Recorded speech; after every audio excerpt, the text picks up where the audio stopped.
এই তো ফাইনালি বাড়িতে যাচ্ছি। 2 দিন পরে প্রোগ্রাম, মানে হচ্ছে আশীর্বাদের অনুষ্ঠান। এদিকটাতেও অনেক কিছু নিয়ে ব্যস্ত থাকার জন্য আগে যেতে পারিনি।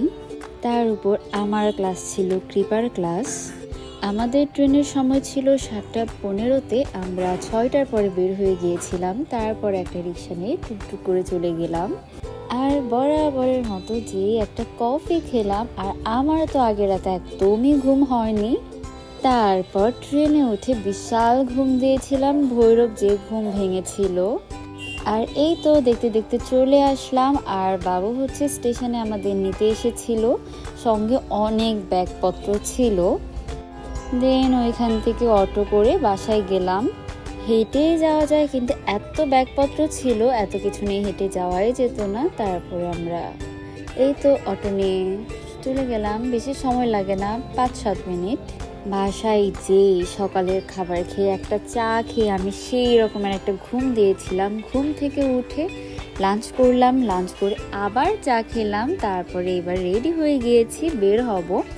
আমি আর মা যাব একটু সবাইকে নিমন্ত্রণ করতে আশেপাশের। আমাদের সব কিছু মিলে বের হতে হতে অনেকটাই লেট হয়ে গিয়েছিল। প্রায় সন্ধ্যার একটু আগে আমরা বের হয়েছিলাম।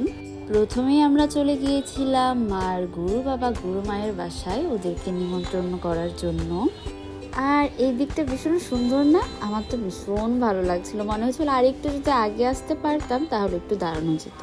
ভীষণ তাড়াহুড়োতে ছিলাম। কিছুটা দূরই আমাদের বাসা থেকে।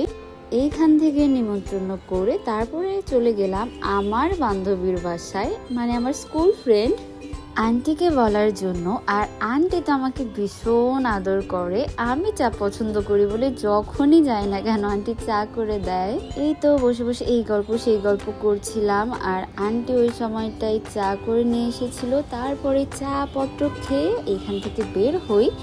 এরপরে চলে গিয়েছিলাম আমার ম্যাডামের বাসায়। ম্যাডাম হচ্ছে আমাদের সেই ছোটবেলা থেকে পড়াতো, ওদেরকে নিমন্ত্রণ করার জন্য। আর দিদা যে কি ভালো মানুষ, এত সহজ সরল।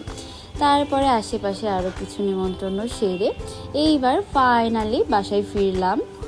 তখন বাজে 9:30 কি 10টা। এবার হচ্ছে এদিকে আমাদের যারা আছে রিলেটিভ সবাইকে কল করা হচ্ছিল। ওইগুলোই লিস্ট মিলিয়ে মিলিয়ে বলছিলাম, বাবু সবার সঙ্গে কথা বলছিল। আর আমি তো ঘুমেই শেষ হয়ে যাচ্ছিলাম। যাই হোক, এই তো তারপরে আমি মাকে বলেছিলাম খিচুড়ি রান্না করে খাওয়াতে। তো মা সেই রাতের বেলা আবার খিচুড়ি রান্না করেছিল। এই তো ওই দিনকার মতো কাহিনী এখানেই শেষ। এর পরের দিন ঘুম থেকে উঠে চা খেলাম। চা ছাড়া তো আমার সকাল শুরুই হয় না। এরপরে ওই দিন আমি রান্না করেছিলাম, কেননা মা ব্যস্ত ছিল সেলাই নিয়ে অনেক কিছু, যেহেতু আমি লাস্ট মোমেন্টে নিয়ে এসেছিলাম।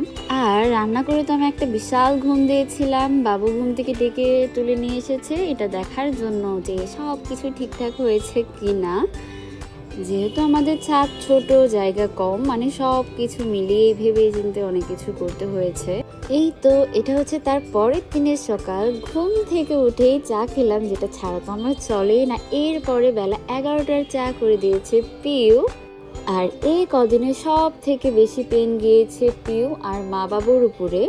আমরা তো ছিলামই না, ওদের সারা দুনিয়া মেনটেন করতে করতে অবস্থা কাহিল হয়ে গিয়েছিল।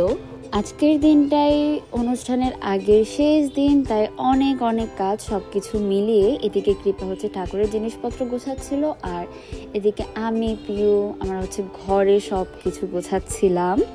একই তো পুজো ছিল, পুজোর আগে আশ্বিন মাসের তো একটা ধোয়াধুয়ি আছেই। আমাদের তো এগুলো মানে এত মেনটেন করা হয় কি বলবো। আর বৈশাখ মাসে একবার, তারপরে আশ্বিনে একবার, তো সব কিছু মিলেই সব গোছগাছ করছিলাম। আর ওই দিন আমি রান্না করেছিলাম রুই মাছের ঝোল, কেচকি মাছ, ডাল আর বেগুন ভাজা ছিল।